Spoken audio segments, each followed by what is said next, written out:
Hello, everyone. Another day, another story, and it's very interesting this time around. Now, the news coming in is that the leader of the National Democratic Movement in South Sudan, that is Dr. Akol Ajawin, has been removed from his position as the chair of the NDM, the chair of that political party, the National Democratic Movement.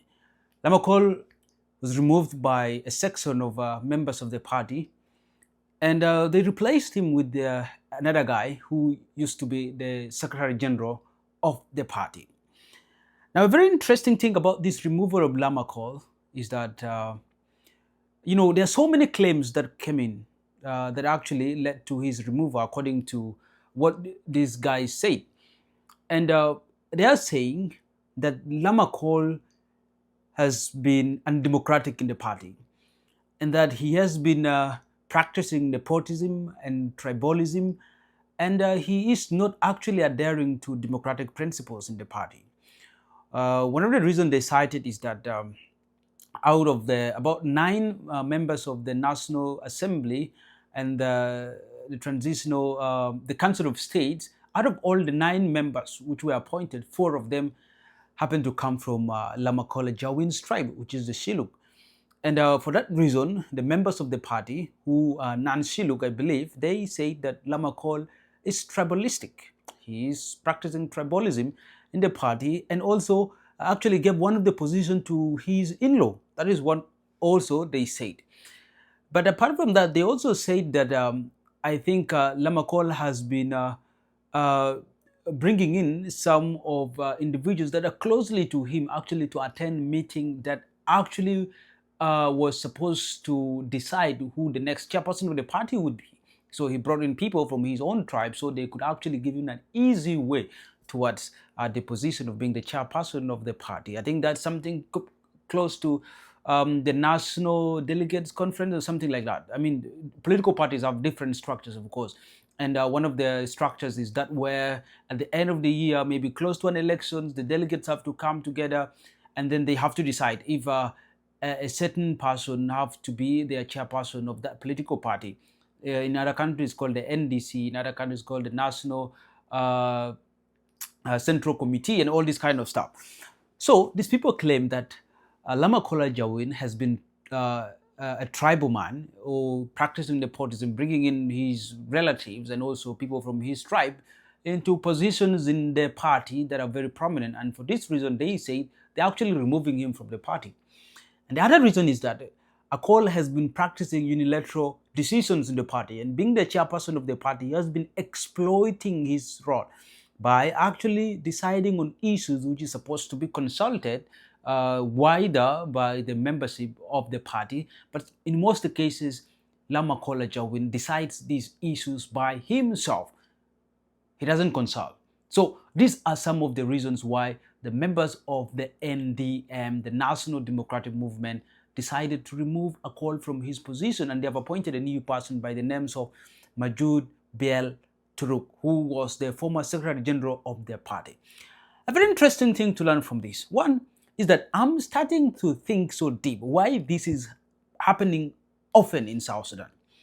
And this is not the first time that we've seen lots of tensions happening within political parties. I want to give you a little bit, I want to take you back and look at how it happened with the SPLM-IO. The South Sudan People Liberation Army or movement in opposition used to be a very strong army, one united. But out of sudden, we started seeing a faction breaking out from the SPLM mainstream. They started saying that they have actually removed First Vice President Machar. And that was the team or the faction led by Stephen Parr, who is the Minister of Peace Building. So they decide and say they're breaking away from the mainstream, SPLM-IO mainstream, and they have actually removed Machar out. And the leader Parr, some of them are saying it's a legitimate leader of the party. And after that, we started seeing Parr being legitimately considered by President Kiir as the leader of the SPLM-IO. That is one thing to notice. Number two, when we look at the story of the South Sudan Patriotic Movement, the SSPM of Josephine Lago, we've heard of stories of how Hassan Abdel Baghi, who is a minister right now, but initially a vice president. You remember how he boldly came out in one of the days and he decided to actually dismiss the party chair, who is Castillo Garang Ring, and then decided to say that Castillo is no longer the party leader. And out of blue, we started seeing President Kir embracing the leadership of Hassan Abdel Baghi as the one legitimate to be actually part of the government of national unity. So from there, we've seen that PAR moving out from SPLA-IO and saying that he'd removed Machar, and President Kir considering him as the legitimate leader.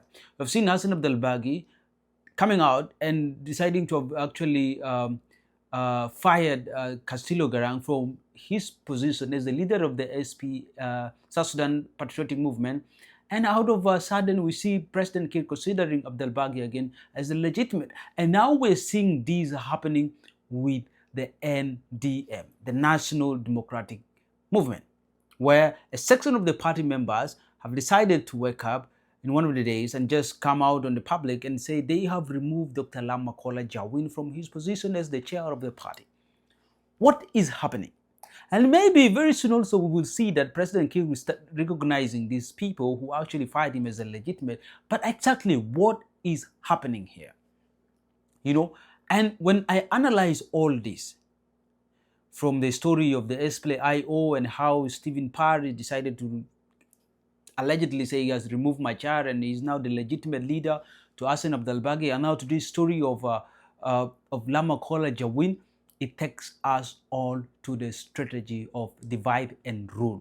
This is the intention of it. I mean, it is easy when you divide people, it becomes so easy to rule them, it becomes so easy for you to control them, it becomes easy for you to manipulate them. That is the principle of divide and rule. When a section of people, you see that they are very strong when united, all you need to do is go there, just get in a mall, and then divide them, disintegrate them, their unity is crushed, and out of sudden you see that some of them started supporting you. That is divide and rule policy. And for those of you who don't know Lamakola Ajawin, he's a very prominent guy. I mean, first experience, he worked in the different governments. Even when South Sudan used to be part of the Sudan, he served as a Minister of Foreign Affairs, he served as a Minister of Cabinet Affairs, he served as a Minister of Transport. And even recently, he got removed in not more than even 5 or 4 months. He was a minister in the government of President Kir, a top SPLA member who used to be there during the struggle. And now a section of people are saying he's being removed from the party. He's no longer the chairperson. A new chairperson of the party is now Majud Biel Turuk, and he has replaced Lamakola Ajawin. And the reasons they're saying for removal of Lamakola is because he's tribalistic, practice nepotism, make unilateral decisions without consulting members, and he is not suited for that position. So that is the reasons why, or these are the reasons why Lamakola was removed from his position as the chair of the NDM. Tell us in the comment section what you think about this, and if you think it was a wise decision by the party members to actually remove Lamakola Ajawin, and tell us what do you think, if it is a strategy you think being applied by President Kir to divide and rule these political parties. Write down on the comment section what you think about it. Thank you so much, guys. Until next time, I'm Emmanuel Taban, and this is the Concerned Podcast. Thank you. Before we close today's episode, here's a quick message from our sponsor, Wanit.co. If you've been planning to build a website, but the cost has been holding you back, Wanit.co makes it affordable and stress-free this time around. Whether you are an individual, a non-profit organization, or a business, Wanit.co designs professional websites starting from as cheap as $250. Individuals can actually launch with a starter website of up to 7 pages and a free email, or choose an advanced option with unlimited pages, a professional portfolio, and branding support. For non-profit organizations, they can select flexible packages from basic websites to premium solutions with e-commerce features and ongoing support. And for business companies, Wanit.co delivers company-ready website with hosting, staff training, and multi-link options and online stores. And the best part of it is actually that you can build your dream website within your budget. Oneit.co is an affordable, accessible, and professional partner. And to get started, you can actually visit Oneit.co or email them at info@oneit.co, or you can get in touch with them through their WhatsApp number at +1 226 504 3322. Oneit.co, proudly affiliated with Jobs to Apply. And if you're wondering of what I'm talking about, here are some samples of website created by Oneit.co. You can see them right here.